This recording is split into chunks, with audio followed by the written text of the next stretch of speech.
السيد الفريق أول رئيس أركان الجيش الوطني الشعبي استقبل بالنصب التذكاري المخلد لذكرى الإبادة الجماعية بكيغالي من قبل الجنرال باتريك كاروريتوا مدير التعاون الدولي بالقوات الرواندية للدفاع.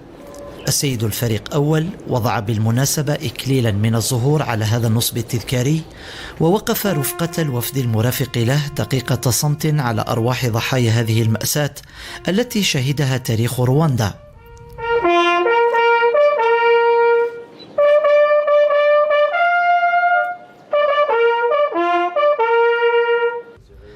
بعد ذلك طاف السيد الفريق أول السعيد شنقريحة برواق العرض التابع للنصب التذكاري،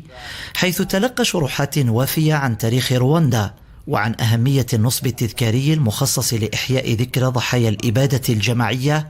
في تعزيز مبادئ السلام وقيم التسامح لدى الأجيال الصاعدة من أبناء رواندا والقارة الإفريقية. تابعونا على المواقع التالية: